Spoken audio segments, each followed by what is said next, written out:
समीचीन विकल्पों का सम्यक समाधान। सुनिए परम पूज्य श्रमण श्री सुप्रभ सागर जी महाराज के मुखारविंद से YouTube चैनल सुप्रभ उवाच पर शुभाशीष परम पूज्य श्रमणाचार्य 108 श्री विशुद्ध सागर जी महाराज। सानिध्य श्रमण सुप्रभ सागर जी महाराज, श्रमण प्रणत सागर जी महाराज। पुण्य आर्जक श्रीमती मधुबाला सुरेश चंद जी पाटोदी, बेटी दामाद श्रीमती विनीता अर्पित जी पहाड़िया मंडीदीप, बेटे बहू मोहित अंकिता पाटोदी, रोहित मुस्कान पाटोदी, अभी नैवेद्य जीने भव्य एवं समस्त पाटोदी परिवार। जैन बर्तन भंडार छिंदवाड़ा।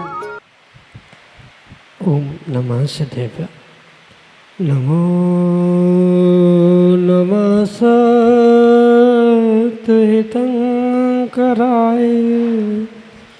वीराय भव्याम्बुजभास्कराय अनंतलोकाय सुरार्चिताय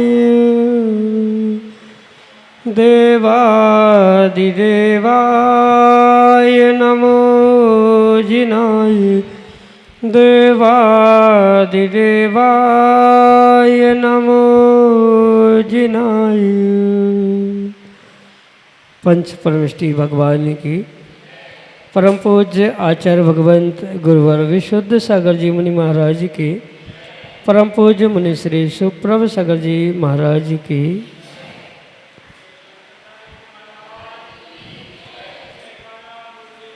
समीचीन विकल्पों का सम्यक समाधान। सम्यक ज्ञान की वह उपकारमयी विधा जिसके माध्यम से हम सभी अपने मन के उठने वाले विकल्पों का सम्यक रूप से समाधान आगम के परिप्रेक्ष्य में प्राप्त करते हैं और वही सम्यक समाधान हमारे कल्याण का पथ प्रशस्त कराने वाला होता है। अनंत उपकार उन तीर्थंकर भगवंतों के जिन्होंने अपनी वाणी से हमारे ही मन के विकल्पों का सम्यक रूप से समाधान प्राणी मात्र को किया और उसी उपकारों की श्रृंखला में आज उन आचार्य भगवंत गुरुवर विशुद्ध सागर जी महाराज का परम उपकार कि उनके आशीर्वाद से हम अपने मन के विकल्पों को समीचीनता के साथ उनका सम्यक समाधान परम पूज्य मुनि श्री सुप्रभ सागर जी महाराज के मुखारविंद से प्राप्त करते हैं। तो ऐसे उपकारमयी उस विधा से आप भी जुड़ने का प्रयास करें और अपना समीचीन विकल्प भेजते हुए परम पूज्य मुनि श्री से उसका सम्यक समाधान प्राप्त करें। प्रारंभ करते हैं आज का सम्यक समाधान और आज के पहले विकल्प के लिए सक्षम जैन गाड़रवाड़ा नरसिंहपुर मध्य प्रदेश से महाराज श्री के चरणों में बारंबार नमोस्तु निवेदित करते हुए अपना समीचीन प्रश्न रख रहे हैं कि महाराज श्री एक दिन आपने अपने प्रवचन में बोला था कि सामने वाला व्यक्ति गाली भी दे पर आप शांत रहो, वह खुद चुप हो जाएगा, मगर ऐसे तो सामने वाला फॉर ग्रांटेड ले लेगा। हम समझने लगता है कि ये उसका हक है कि हमें सुना सके, तो क्या ऐसा क्या करें कि सामने वाला फॉर ग्रांटेड भी ना ले और समझ भी जाए। हमारे समीचीन विकल्प का सम्यक समाधान करते हुए हमारा मार्गदर्शन करने की अनुकंपा करें। नमोस्तु महाराज जी, नमोस्तु। ओम नमः सिद्धम। परम पूज्य आचार्य भगवान गुरुवर विशुद्ध सागर जी महाराज जी की परम पूज्य मुनि श्री सुप्रभ सागर जी महाराज जी की।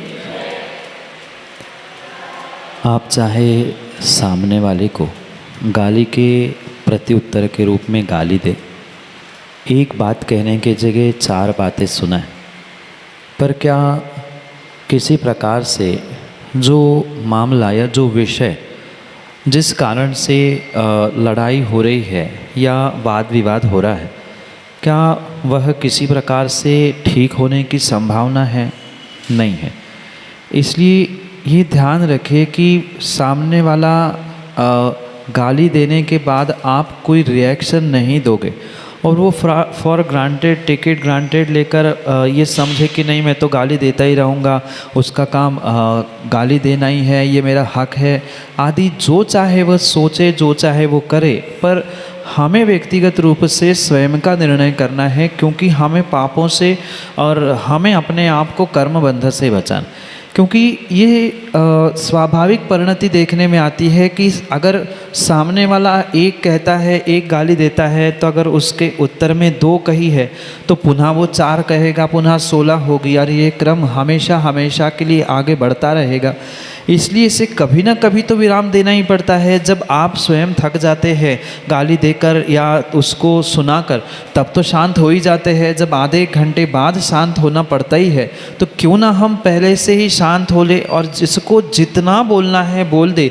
ये ध्यान रखना, सामने वाले व्यक्ति की जितनी शक्ति है उससे अधिक वो बक नहीं सकता, उससे अधिक गाली नहीं दे सकता। हमारे पास धैर्य होने की आवश्यकता है, क्योंकि बार बार अगर हम भी सुनाएंगे तो वो और नया कुछ सोचेगा और एक समय ऐसा आएगा, एक दिन ऐसा आएगा कि वो भी ये सोचेगा कि मैं किस पत्थर पर सर फोड़ रहा हूँ, इसको तो कुछ अकल ही नहीं है, ये तो कुछ बोल ही नहीं रहा, ये तो कुछ रिएक्ट ही नहीं हो रहा है।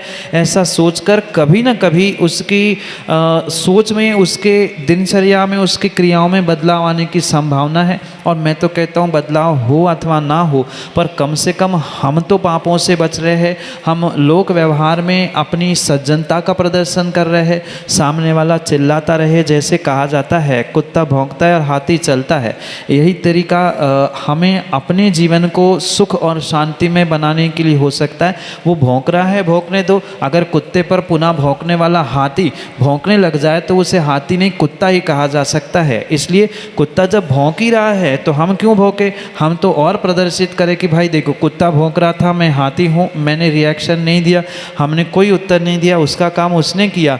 पक्का मानना आज नहीं तो कल कभी ना कभी उसे बदलने के लिए मजबूर होना ही पड़ेगा, ये सत्य है। उस मजबूरी को किसी प्रकार से व्यक्ति की कमज़ोरी ना समझे। समझने वाला अगर समझ रहा है आप शांत है तो सामने वाला आपको मजबूरी समझ रहा है या ये कमज़ोर है ऐसा समझ रहा है, वो उसका व्यक्तिगत विषय हो सकता है। पर वो क्या सोच रहा है, क्या कर रहा है, वो जाने, उसका काम जाने। हमें अपने जीवन में कैसे जीना है ये निर्णय करना होगा। क्योंकि आप गुस्सा करोगे, उसका प्रति उत्तर दोगे तो भी लोग यही कहेंगे, अरे कैसा है, उद्दंड है, उत्तर दे रहा है, उल्टा बोल रहा है, बड़ा है सो कहेंगे, छोटा है सो कहेंगे। जब दुनिया वाले और सामने वाले दोनों तरफ से बजाते ही है तो हम कर्मबंध और पापों से बचते हुए, अपनी स्वयं की सुरक्षा करते हुए जो कहे स्वीकार करने का प्रयास करें। यही आपके लिए सम्यक समझ।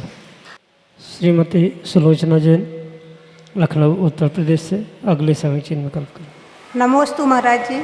अगर हम कोई सामान धूप में सूखने डालते हैं, अगर पानी बरस जाए तो क्या अनछने पानी का दोष लगता है?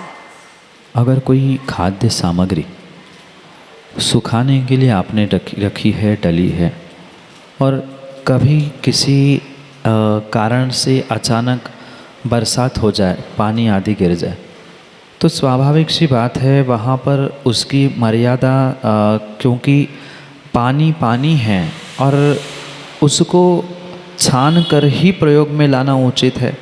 इसलिए अगर ऐसी स्थिति में आपकी सामग्री, आपके द्रव्य पर वह पानी पड़ता है तो उसे अनछने पानी के दोष के रूप में स्वीकार करना ही होगा। क्योंकि पहली बात तो ये स्वीकार करें कि पानी छानने की विधि हमारे आगम में क्या है। मात्र कपड़ा लगाना ये पानी छानने की विधि नहीं है, उसकी विलछान यथास्थान पहुंचाना ये भी आवश्यक है। और बरसात का पानी कब, कहाँ, कैसे, किस प्रकार से छना जा रहा है, उसकी विलछानी कैसे की जा रही है, इस पे बहुत बड़ा प्रश्न चिन्ह है। इसलिए जब बरसात का पानी पीने ही योग्य नहीं कहा गया है, अगर ऐसा होता तो आगम में विधान मिलता कहीं ना कहीं कि बरसात का पानी विषमता में आप छान कर पी सकते। आज कौन क्या कर रहा है भिन्न विषय है। इसलिए आगम के परिप्रेक्ष्य में तो बरसात का पानी जैसे ओलों को स्वीकार किया जाता है, ओला भी नहीं खाया जाता, अभक्ष्य कहा जाता, तो उसी प्रकार बरसात का पानी भी ग्रहण करना उचित नहीं है। और बची बात सामग्री की, तो सामग्री जो जिसमें वो पानी पड़ चुका है तो वो तो अशुद्ध होएगी, क्योंकि उसमें किसी भी प्रकार से भले ही आप पुनः सुखा लेना, पर सुखाने के बाद भी जो अनछने पानी से धुली हुई है या अनछने पानी से जहाँ जीव राशि उत्पन्न हो चुकी है, वो बाद में कितनी ही सुखाई जाए पर वहाँ जीव राशि पड़ ही चुकी है। वो जीव राशि भी सूख कर कहीं न कहीं कलेवर के रूप में उस पदार्थों के साथ जुड़ चुकी है, इसलिए वह सामग्री सेवन करने योग्य नहीं अपितु अभक्ष ही स्वीकार की जाती है। इसलिए बरसात के पानी को अनछने के रूप में ही स्वीकार करना होगा। बहुत सारे लोगों का ये तर्क है कि पानी अभी ज़मीन को स्पर्श किया ही नहीं है पानी ने, तो वो तो उसकी मर्यादा होती है। मर्यादा किसी अन्य कारण से उसकी स्वीकार की जाती है, पर उसे पीने के लिए या ऐसे द्रव्य के पुनः पानी गिरने पर प्रयोग करने योग्य किसी प्रकार से नहीं हो सकता। यही आपके लिए सम्यक समझ। सआदतगंज लखनऊ उत्तर प्रदेश से कमल कुमार जैन राव का अगले समीचीन विकल्प के लिए। नमोस्तु गुरुवर, नमोस्तु गुरुवर, नमोस्तु गुरुवर। हे गुरुवर, मेरा प्रश्न है उपनयन संस्कार में प्रश्न नंबर 8 पर मिथ्यात्व की बात लिखी हुई है, तो हम चाहते हैं कि मिथ्यात्व के बारे में आप पूरा हम लोगों को समझाएं, ताकि और जो प्रशिक्षार्थी हैं वो भी इस बात को समझें कि मिथ्यात्व क्या है। नमोस्तु गुरुवर, नमोस्तु गुरुवर, नमोस्तु। जैन कुल में जन्म लेने वाले बालक या बालिका को जो अपने उम्र के 8 वर्ष को पूर्ण करते हैं, उनके लिए ये नियामक संस्कार आचार्य जिनसेन स्वामी ने अपने आदि पुराण ग्रंथ में कहे हैं कि जो बालक या बालिका 8 वर्ष की होते हैं उन्हें सम्यक प्राप्ति की शक्ति प्राप्त होती है। मतलब वह सम्यक दर्शन को 8 वर्ष अंतर मुहूर्त में प्राप्त करते हैं। इसलिए उनके लिए ये उपनयन संस्कार करवाना आवश्यक नहीं अपितु अनिवार्य है। जो उपनयन, उपनीति, यज्ञोपवीत संस्कार आदि अनेक नामों से प्रचलित है, ये किसी अन्य परंपरा से प्राप्त होने वाली व्यवस्था नहीं है, अपितु हमारे जिनागम की ही व्यवस्था है। बिना उपनयन, उपनीति संस्कार के कोई भी वह जैन कुल में जन्मने वाला श्रावक कहलाने की योग्यता नहीं रखता। और इसी अभिप्राय को मद्देनज़र रखते हुए कुछ दिनों से, कुछ वर्षों से इन उपनयन संस्कारों को पुनर्जीवित करने का प्रयास करने का यहाँ पुरुषार्थ किया जा रहा है, जिसके माध्यम से वो बालक है या बालिका है उनके लिए कुछ नियम दिए जाते हैं जो कि जैन कुल के कुलाचार के रूप में स्वीकार किए जाते हैं। सप्त व्यसनों का त्याग करना, 8 मूल गुणों को धारण करना, अपने माता पिता, गुरु, धर्म आदि की जीवन पर्यंत सेवा करना आदि उन अनेक नियमों में से जो विशेष नियम वर्तमान में बहुत आवश्यक है कि मिथ्यात्व का त्याग करना। तो मिथ्यात्व का अर्थ मात्र किसी विशिष्ट देवी देवता से ही संबंधित नहीं है, अपितु जो जैसा है उसके अलावा अगर कहीं अन्यत्र आपका श्रद्धान जा रहा है या अन्यत्र कहीं आपकी सोच जा रही है तो वह मिथ्यात्व है। जैसे हमारे सच्चे देव, सच्चे शास्त्र और सच्चे गुरु का स्वरूप बताया जाता है कि जो अरिहंत वीतरागी सर्वज्ञ प्रभु है, ये हमारे लिए सच्चे देव है। जो निर्ग्रंथ दिगंबर निष्परिग्रही मुनिराज है वे हमारे लिए गुरु है। और जो उन प्रभु और गुरु से निश्रित जो वाणी है वो जिनवाणी शास्त्र। तो ये जो सच्चे देवशास्त्र गुरु का स्वरूप है, उस सच्चे देवशास्त्र गुरु को ही मानना, उसके अलावा अन्य कहीं भी नहीं जाना, यही सम्यक की भूमिका है। और ये उम्र सम्यक दर्शन प्राप्त करने के लिए पर्याप्त होने के कारण से उसको विशेष स्थान यहाँ उपनयन संस्कार में दिया जाता है कि अगर कोई व्यक्ति कुल परंपरा से या देखा सेखी करते हुए कहीं अन्यत्र यानी सच्चे देवशास्त्र गुरु के अलावा कुदेव, कुगुरु, कुशास्त्र को नमस्कार करता है, अपना इष्ट मानता है, अपना प्रभु मानता है, तो उनको वहाँ से दूर करने के लिए ही ये उपनयन संस्कार की मिथ्या त्याग रूप भूमिका बनाई गई है। और उतना ही नहीं, आपको तो ये बहुत अच्छे से पता होगा कि जो पुनः दंपति मूलगुण संस्कार भी होने वाले हैं, उस दंपति मूलगुण संस्कार में भी कहीं न कहीं मिथ्यात्व का त्याग का नियम आवश्यक अनिवार्य इसलिए है कि अगर उसके पहले कभी उपनयन संस्कार आपके नहीं हुए हैं, तब मिथ्यात्व का त्याग नहीं किया है, तो कम से कम अब इस उम्र में विवाह होने के बाद श्रावक के दंपति के जीवन में आने के बाद मूल गुणों को ग्रहण करते हुए इन मिथ्यात्व आदि पापों का त्याग करना आवश्यक है, क्योंकि मिथ्यात्व को बहुत बड़ा पाप का साधन कहा गया है। इतना तक आचार्यों ने कहा है कि एक बार अगर मिथ्यात्व का सेवन किया जाता है, चाहे कृत कारित अनुमोदना यानी स्वयं करे करवाए या दूसरे करने वाले की अनुमोदना की जा रही है, तो उसे 1,00,000 वैश्याओं का सेवन करने का पाप लगता है। इतना एक बार के मिथ्यात्व की अनुमोदना से, उसके सेवन आदि करने से लगता है। इसलिए सच्चे देव, शास्त्र और गुरु, इनके अलावा हमारी कहीं भी श्रद्धा से दृष्टि ना पहुँचे, उन्हें अपने परमात्मा गुरु आदि ना माने, ये कम से कम स्थूल मिथ्यात्व का तो त्याग वहाँ आवश्यक है। चूँकि सूक्ष्म मिथ्यात्व बहुत गहरा है, उसे जितना समझे उतना कम है, पर कम से कम ये स्थूल मिथ्यात्व का यानी कुदेव, कुगुरु और कुशास्त्र से दूर होते हुए मात्र और मात्र जीवन पर्यंत सच्चे देवशास्त्र गुरु को ही हम स्वीकार करेंगे। अन्य जो स्थान है यानी देवी देवता है, माता पिता है, अन्य भी गुरुजन है, वो सम्माननीय तो हो सकते हैं, पर परम पूज्य मात्र हमारे लिए सच्चे देवशास्त्र गुरु ही है। ये बात स्वीकार करना ही सम्यक की प्राप्ति, मिथ्यात्व के त्याग रूप स्वीकार की जाती है। यही आपके लिए सम्यक समझ। श्रीमती मंजू बकलीवाल, सादतगंज, लखनऊ, उत्तर प्रदेश से अगले समीचीन को। दोनों मुनिराजों के चरणों में नमोस्तु नमोस्तु नमोस्तु। महाराज, मेरा ये प्रश्न है कि सामग्री हम जो चढ़ाते हैं वो तो निर्माल्य मानी गई है, पर जो सोना चांदी से पूजा करते हैं और दोबारा उसको धो के पूजा कर लेते हो, क्या वो निर्माल्य नहीं हुई क्या? माँ, श्रावकों को उत्कृष्ट से उत्कृष्ट द्रव्य से तीर्थंकर भगवान की, गुरु, पंचपरमेश्वर आदि की पूजा करना चाहिए, पर उत्कृष्ट द्रव्यों से पूजा करते समय पुनः उन द्रव्यों को स्वीकार करना ये किसी भी आगम ग्रंथ में नहीं लिखा। श्रावक के पास अगर शक्ति है तो वह प्रतिदिन सोने चांदी के द्रव्य से पूजा करे, उसमें किसी प्रकार से कोई भी दोष नहीं है। ये तो बिल्कुल आगम वर्णित ही व्यवस्था है, क्योंकि आचार्यों ने लिखा है दिव्येन नाणेन दिव्येन पुष्पेण दिव्येन चूर्णेन, यानी दिव्य दिव्य श्रेष्ठ श्रेष्ठ उत्कृष्ट द्रव्यों से ही तीर्थंकर भगवान पंचपरमेश्वर आदि की पूजा करनी चाहिए। पर इसका मतलब ये नहीं है कि आज हमने सोने चांदी हीरे जवाहरात से पूजा कर ली, उसे चढ़ा दिया और पुनः उसे धोकर घर में ले जाकर पुनः दूसरे दिन उसे ही लाकर समर्पित कर रहे, क्योंकि ये पक्का मानना जो एक बार सच्चे देवशास्त्र गुरु पंचपरमेश्वरी आदि के लिए हमने मंत्रों के साथ समर्पित कर दिया है, वह आपके लिए, श्रावकों के लिए पूर्ण रूप से निर्माल्य की ही श्रेणी में आता है। चाहे वो हीरे जवाहरात, सोने चांदी आदि किसी से बने हुए द्रव्य हो, या मात्र सोने चांदी या धन भी अगर किसी व्यक्ति ने बोल के दिया है कि मुझे इतना देना है, मैं इतना दान दूंगा,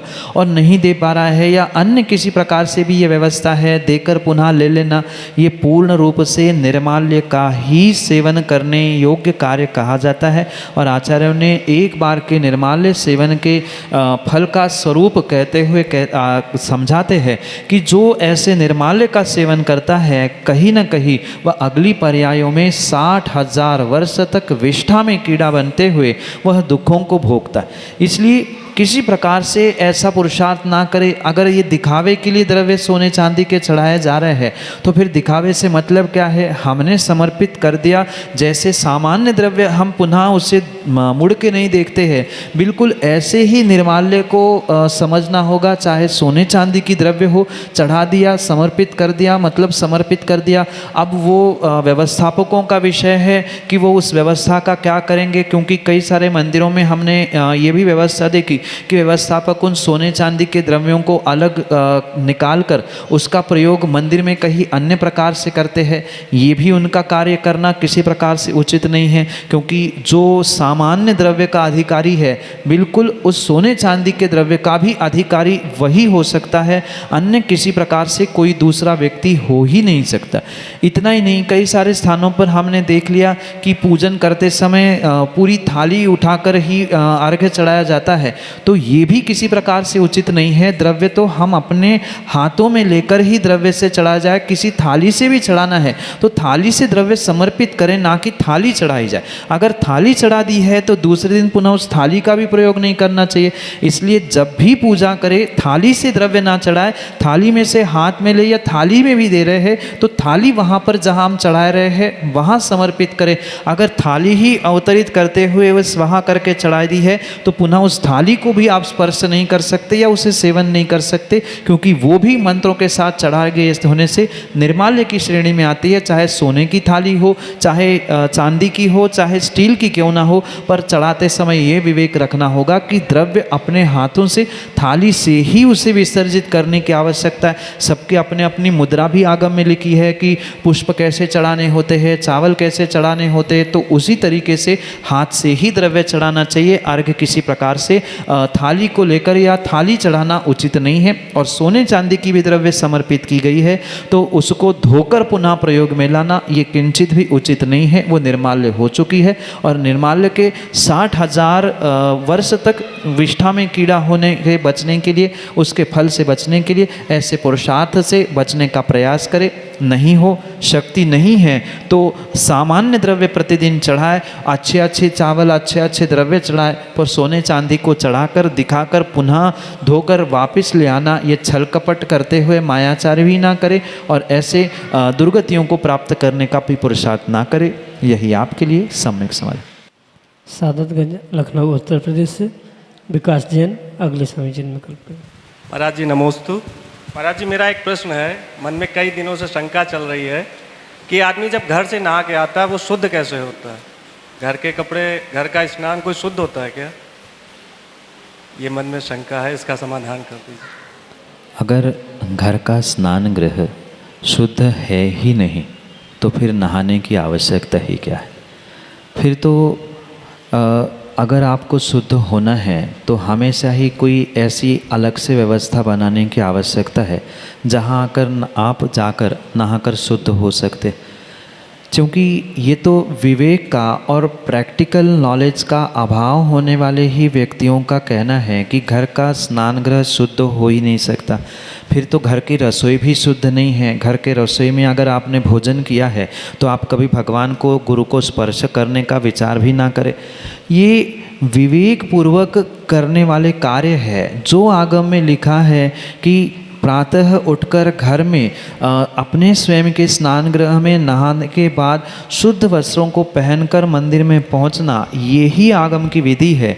ठीक है, जो कहीं यात्रा में निकला हुआ व्यक्ति है उसके लिए व्यवस्था नहीं है तो वहाँ मंदिर में आकर पुनः शुद्ध होकर वस्त्रों, मंदिर के वस्त्रों को पहन ले। ये तो व्यवस्था किन्हीं तीर्थ क्षेत्रों में या किन्हीं आपातकालीन व्यवस्थाओं के लिए तो स्वीकार की जा सकती है, पर प्रतिदिन अगर यही व्यवस्था बनाई जाए या यही कहा जाए कि घर का स्नान गृह शुद्ध नहीं है, तो मैं पूछना चाहता हूँ जिन घरों में आप स्नान गृह शुद्ध नहीं कह रहे हो उन्हीं घरों में सभी महिलाएं हैं, उन्हीं घरों में सब व्यवस्थाएं शुद्धि अशुद्धि की हो रही है, तो वही बर्तन, वही भोजन, वही सब कुछ किया जा रहा है, तो क्या जिस भूमि से महिलाएं जा रही है क्या पूरी भूमि को पोत कर आपने स्वच्छ किया? जिस घर में भोजन बन रहा है, आज तो खुलेआम आलू प्याज बनता है, तो फिर जिस घर में आलू प्याज बनता है क्या वो भगवान को स्पर्श करने का, भगवान को अभिषेक करने का, गुरु को आहार देने का अधिकार रख सकता है? ये कहीं न कहीं विवेक पूर्वक निर्णय करने की आवश्यकता है कि आगम की व्यवस्था आचार्य ने किन कारणों से बनाई है। अगर ये विकल्प है कि अशुद्धि के दिनों में या अन्य कारणों में वहाँ स्नान गृह अशुद्ध होता है तो उसकी व्यवस्था पूर्ण रूप से आचार्यों ने भिन्न प्रकार से समझाई है। सामान्य बर्तन, सामान्य बाल्टी, सामान्य स्नान गृह ऐसे दिनों में जाने का पूर्ण रूप से निषेध है। इसके बारे में भी आपको थोड़ा सा विवेकपूर्वक पहले बुजुर्ग माताओं से घर में समझने की आवश्यकता है कि पुराने ज़माने में क्या इनके पीछे व्यवस्थाएं होती थी, कैसे इसके लिए मर्यादा रखा जाता था। ये विवेक का अभाव आज के अधकुचरे विद्वानों के पास है और उन्होंने यही कहना प्रारंभ किया, अरे घर में तो शुद्धि हो ही नहीं सकती, घर में नहाना कैसा, घर में शुद्ध कपड़े धोती दुपट्टे कैसे डाल सकते हैं, वही महिला नहा रही है, वहाँ वही सब कुछ हो रहा है। ज्ञानी ये कहीं ना कहीं समझने की, विवेक पूर्वक और प्रैक्टिकली समझने की आवश्यकता है। जब एक साथ उसी घर में रहते हुए उसी किचन में सब कुछ बन रहा है, खाया जा रहा है, तो वहाँ क्यों नहीं निषेध किया जाता है? फिर तो घर में निषेध रहने का ही निषेध करना चाहिए। जिनको अभिषेक करना है, भगवान को स्पर्श करना है, गुरु को आहार देना है, उनको तो घर ही नहीं जाना चाहिए, क्योंकि घर में तो कितने बड़े बड़े पाप होते हैं और घर में तो कितनी सारी गलतियाँ होती है। मंदिर में ही रहो, धर्मशाला में रहो, वही नहाओ, वही के कपड़े पहनो, वही भोजन करो, वही भगवान का अभिषेक करो, मौज में रहो। घर की अशुद्धि में जाकर अशुद्ध होने की आवश्यकता ही क्या है? यही आपके लिए सम्यक समझ। समीचीन विकल्पों का सम्यक समाधान सुनिए परम पूज्य श्रमण श्री सुप्रभ सागर जी महाराज के मुखारविंद से। YouTube चैनल सुप्रभ उवाच पर शुभाशीष परम पूज्य श्रमणाचार्य 108 श्री विशुद्ध सागर जी महाराज। सानिध्य श्रमण सुप्रभ सागर जी महाराज, श्रमण प्रणत सागर जी महाराज। पुण्य आर्जक श्रीमती मधुबाला सुरेश चंद जी पाटोदी, बेटी दामाद श्रीमती विनीता अर्पित जी पहाड़िया मंडीदीप, बेटे बहू मोहित अंकिता पाटोदी, रोहित मुस्कान पाटोदी, अभी नैवेद्य जीने भव्य एवं समस्त पाटोदी परिवार। जैन बर्तन भंडार छिंदवाड़ा।